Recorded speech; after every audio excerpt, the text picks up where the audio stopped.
Hello everyone, welcome to NEET UG in 10 brought to you by Unacademy, जो कि India का largest online learning platform है। यहाँ आपको मिलती हैं daily live classes, live test and quizzes, structured courses and unlimited access 24/7 हमारे जितने भी वीडियो लेक्चर्स हैं, जितने भी स्टडी मटेरियल्स हैं उनकी। लेकिन उसके लिए आपको हमसे जुड़ना होगा। अनअकैडमी लर्निंग ऐप डाउनलोड करें गूगल प्ले स्टोर पर जाके या iOS ऐप स्टोर पर जाके, एंड देन आपको लेना होगा हमारा नीट यूजी का पेड सब्सक्रिप्शन, जिसके कई ऑप्शंस अवेलेबल हैं 1, 3, 6, 12, 24। सिंस नीट यूजी का सिलेबस काफ़ी वास्ट है, थोड़ा टाइम टेकिंग होता है, इसलिए 1 साल या 2 साल का पैकेज सबसे ज़्यादा पॉपुलर एंड मोस्ट रिकमेंडेड है। और आप देखेंगे कि 1 साल के पैकेज में आप सिर्फ 6000 ऐड करते हो तो आपको मिलता है 2 साल का package. On top of that, अगर आप मेरा रेफरल कोड LOVE10 अपनी स्क्रीन में नीचे आप रेड में देख सकते हैं, LUV10 ये यूज़ करते हैं तो मिलता है एक्स्ट्रा 10% ऑफ जो भी हमारी बेस प्राइस है। मेरा नाम लव किशोर श्रीवास्तव है। मैगिल यूनिवर्सिटी कनाडा में एज अ रिसर्चर मैं समय काम कर रहा हूँ। आप पर्सनली मुझसे जुड़ना चाहते हैं तो मैंने अपना टेलीग्राम लिंक नीचे ऐड कर दिया है। तो अब हम बात करेंगे लाइट रिएक्शन की।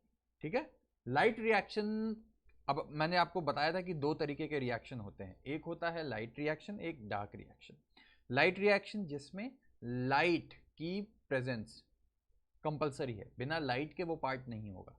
डार्क रिएक्शन क्या होता है, जिसमें लाइट की प्रेजेंस कंपलसरी नहीं होती। ऐसा नहीं कि वो अंधेरे में होगा या लाइट प्रेजेंट होगी तो डार्क रिएक्शन नहीं होगा, ऐसा नहीं होता।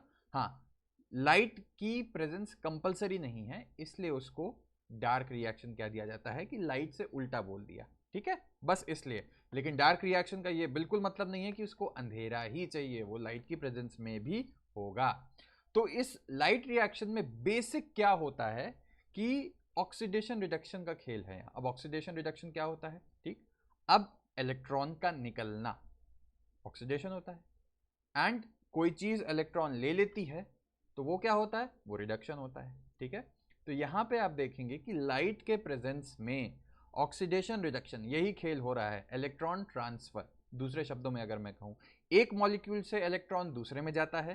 ठीक है, तो एक मॉलिक्यूल दूसरे को इलेक्ट्रॉन दे रहा है, तो मैं आपको इलेक्ट्रॉन दे रहा हूं तो मैं ऑक्सीडाइज हो रहा हूं, आप इलेक्ट्रॉन ले रहे हैं तो आप रिड्यूस हो रहे हैं। ठीक है, तो यही ध्यान रखना, एक एक करके एक चेन होती है पूरी, A टू B जाएगा, फिर B टू C जाएगा, फिर C टू D जाएगा। ठीक है, ऐसे करते हुए इलेक्ट्रॉन का ट्रांसफर होता है लाइट रिएक्शन में बेसिकली। लेकिन ये ट्रांसफर करने के पीछे कौन लोग रिस्पॉन्सिबल है ना, कौन से कंपाउंड्स होंगे, कौन से मॉलिक्यूल्स होंगे जो रिस्पॉन्सिबल होंगे, ये जानना सबसे ज्यादा जरूरी है।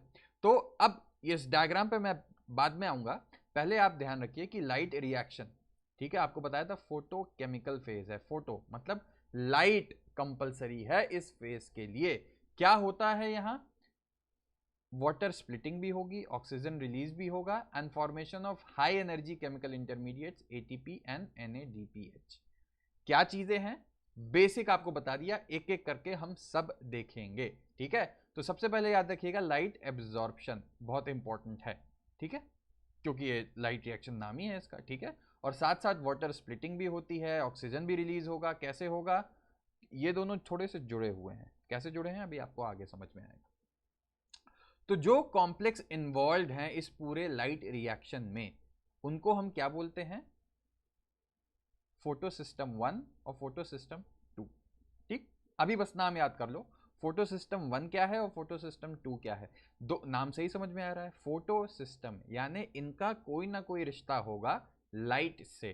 ठीक है, तो सिंपल शब्दों में अगर मैं बता दूं, ये क्या करते हैं, लाइट एब्जॉर्ब करते हैं। लाइट एब्जॉर्ब करने से एनर्जी एब्जॉर्ब की ना, एनर्जी एब्जॉर्ब करने से क्या होता है, इलेक्ट्रॉन अपनी ग्राउंड स्टेट से कूद के बाहर चला जाएगा। ठीक है, इतना सिस्टम याद रखना है। ठीक है, क्या होगा फिर से मैं बताता हूं, जब भी एनर्जी आई सनलाइट से, सनलाइट से एनर्जी किस फॉर्म में आती है, फोटोन के फॉर्म में आती है ना, पैकेट्स ऑफ एनर्जी। ठीक है, तो फोटोन एब्जॉर्ब करते हैं ये सब। फोटोन क्या है, एनर्जी का पैकेट है। फोटोन जब एब्जॉर्ब हो गया तो ये एनर्जी जब ट्रांसमिट हुई, जो भी वहां पे मॉलिक्यूल्स प्रेजेंट हैं, तो उनके इलेक्ट्रॉन्स उछल के बाहर चले जाते हैं उनकी ऑर्बिट से। अब ये जो इलेक्ट्रॉन बाहर निकल गया, इसको बगल में बैठा हुआ चीज पकड़ लेगा। अब देखो ये कैसे ऑक्सीडाइज कर रहा है और दूसरा कैसे रिड्यूस हो रहा है, यही खेल है। और इन्हीं फोटो सिस्टम में अब आप देखेंगे तो जनरली आप कोई भी फोटो सिस्टम ले लो, चाहे 1 है 2 है, क्या है 1 और 2 ये भी मैं बताता हूं। इसमें दो चीजें होती हैं बेसिकली, एक लाइट हार्वेस्टिंग कॉम्प्लेक्स आपको ये दिख रहा है, ठीक है। ये क्या करता है, ये बेसिकली लाइट ट्रैप करेगा, ठीक है, लाइट ट्रैप करेगा, लाइट एब्जॉर्ब करेगा, ठीक। और दूसरा एक कंपाउंड होता है जिसको हम बोलते हैं रिएक्शन सेंटर। इसका क्या काम होता है, लाइट एब्जॉर्ब करने के बाद इस पे भी ट्रांसमिट हुआ, अब इलेक्ट्रॉन का जो खेल आता है वो यहां चलेगा। क्या है बेसिक अभी मैंने बताया, हम हर चीज डिटेल में डिस्कस करेंगे, एक ओवरव्यू मैंने आपको दे दिया। अच्छा, फोटो सिस्टम 1 और फोटो सिस्टम 2 का ये मतलब नहीं होता कि ये पहले आता है ये बाद में आता है, नहीं, ये ऑर्डर ऑफ डिस्कवरी में था कि पहले फोटो सिस्टम 1 खोजा गया, फिर फोटो सिस्टम 2 खोजा गया। ऐसा नहीं है कि रिएक्शन दोनों आपस में लिंक्ड होते हैं, ठीक है, ये मैं आपको अभी बता दूं, दोनों लिंक्ड होते हैं, तो पहले फोटो सिस्टम 1 आता होगा फिर फोटो सिस्टम 2, नहीं, पहले आता है फोटो सिस्टम 2 आता है, फिर आता है फोटो सिस्टम 1, ये ध्यान रखना, पहले 2 आता है फिर 1 आता है। कंफ्यूजिंग लग रहा होगा, लेकिन मैंने आपको पहले ही बता दिया कि ये ऑर्डर ऑफ डिस्कवरी से इसको नाम दिया गया है, कौन पहले आता है कौन बाद में आता है उस बेसिस पे नहीं, ठीक है। तो ये वाला पॉइंट मैंने आपको बता दिया, ठीक है। अब बात आती है कि जो लाइट हार्वेस्टिंग कॉम्प्लेक्स है इसका क्या काम था, आपको पहले ही बता दिया, लाइट ट्रैप करना, ठीक है, लाइट एब्जॉर्ब करना। तो ये ढेर सारे पिगमेंट मॉलिक्यूल से बने होंगे, अभी आपको मैंने लास्ट लेक्चर में बताया था, क्लोरोफिल बी हो गया, एसेसरी पिगमेंट्स जो थे, क्लोरोफिल बी हो गया, कैरोटिनॉइड्स हो गया, सबका अलग एब्जॉर्प्शन था। तो उससे क्या फायदा होगा कि क्लोरोफिल ए जो है वो एक अलग तरीके की लाइट ले लेगा, सॉरी क्लोरोफिल बी, कैरोटिनॉइड्स एक अलग तरीके की लाइट ले लेगा, ज़ैंथोफिल्स एक अलग तरीके की लाइट ले लेगा। तो देखा आपने कि ज्यादा स्पेक्ट्रा कवर कर रहा है। अब सिर्फ क्लोरोफिल बी होता तो वो एक छोटी सी स्पेसिफिक वेवलेंथ, जो उसकी स्पेसिफिक वेवलेंथ है वो वही एब्जॉर्ब कर पाता, तो कुछ फायदा ही नहीं था। इसीलिए जो लाइट हार्वेस्टिंग कॉम्प्लेक्स है इसमें ढेर सारे पिगमेंट्स प्रेजेंट होते हैं, जिससे पूरा स्पेक्ट्रा जो वो एब्जॉर्ब कर सकता है वो बढ़ जाए, ठीक है। अब इन्हीं को, ये जो हैं, इन्हीं को क्या कहेंगे, लाइट हार्वेस्टिंग कॉम्प्लेक्स को हम एंटीना। एंटीना क्या होता है, सिग्नल पकड़ता है ना, आप लोगों के घर में डिश लगा होगा, एंटीना होगा ना, एंटीना क्या करता है, हवा में जो सिग्नल है उनको पकड़ लेता है। तो यही चीज ये कर रहा है कि जो लाइट आ रही है उनको ट्रैप करता है, इसीलिए इसको एंटीना कॉम्प्लेक्स भी बोलते हैं, ठीक है। अच्छा, ये फिगर आप जल्दी से देख लीजिए, पिगमेंट मॉलिक्यूल्स क्या हो गए, लाइट हार्वेस्टिंग वाला, तो फोटोन, लाइट पड़ी, इन लोगों ने एब्जॉर्ब किया, ट्रांसमिट किया रिएक्शन सेंटर पे, और रिएक्शन सेंटर क्या करेगा, इलेक्ट्रॉन दनादन भगाना शुरू करेगा, ठीक। ये बेसिक दिमाग में याद रखना, क्योंकि आगे हम जब लाइट रिएक्शन पूरा डिटेल में पढ़ेंगे उसके रिएक्शंस, तो ये चीजें काम आएंगी। अच्छा, अब बात आ गई, ये तो आपको पहले बता ही दिया, by absorbing different wavelengths of light, इसीलिए ढेर सारे पिगमेंट्स प्रेजेंट होते हैं वहां, क्लोरोफिल बी प्रेजेंट हो गया, ज़ैंथोफिल प्रेजेंट हो गया, कैरोटिनॉइड्स प्रेजेंट हो गया, उससे आपने देखा कि स्पेक्ट्रम रेंज बढ़ गई, ठीक। अच्छा, जो रिएक्शन सेंटर है उसमें क्लोरोफिल ए आता है, एंटीना मॉलिक्यूल्स में नहीं, ठीक है।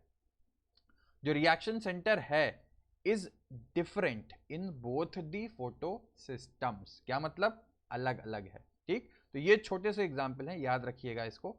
अब बात आती है जो PS1 और PS2 हम बात कर रहे हैं, इनमें क्या फर्क हुआ, ठीक है। हमने थोड़ा बहुत मॉलिक्यूल, पिगमेंट, ये सब बातें कर ली, ये सब गाना गा लिया।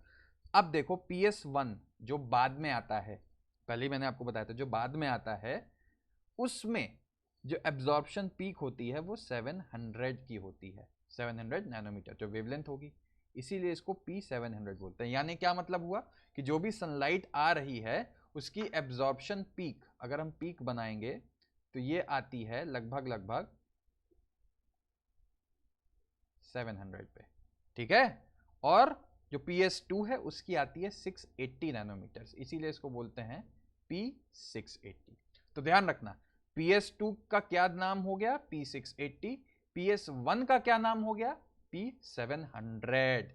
इंपॉर्टेंट है, यहीं से आगे कहानियां शुरू होंगी, तो इस चीज को ध्यान से याद रखना। होप एक बेसिक आइडिया लग गया होगा फोटो सिस्टम क्या है, बेसिक काम क्या हो गया इनका, बाकी डिटेल्स तो हमने जाने ली, लेकिन बेसिक काम क्या हो गया, 680 नैनोमीटर्स की सनलाइट वो एब्जॉर्ब कर लेगा, 700 की PS1 कर लेगा, ठीक। तो ये चीजें ध्यान रखना, इसकी डिटेल अगले लेक्चर में हम और करेंगे। वीडियो पसंद आया लाइक करो, कमेंट करो, सब्सक्राइब करो हमारा चैनल, लव 10 कोड यूज करके अनअकैडमी से जुड़ो, वहां और बहुत सारी चीजें हैं। मुझसे पर्सनली जुड़ना है, मेरी क्लासेस का रेगुलर अपडेट पाना है, तो मैंने अपना टेलीग्राम लिंक नीचे ऐड कर दिया है। चलो फिर मिलते हैं अगले क्लास में, तब तक के लिए बाय।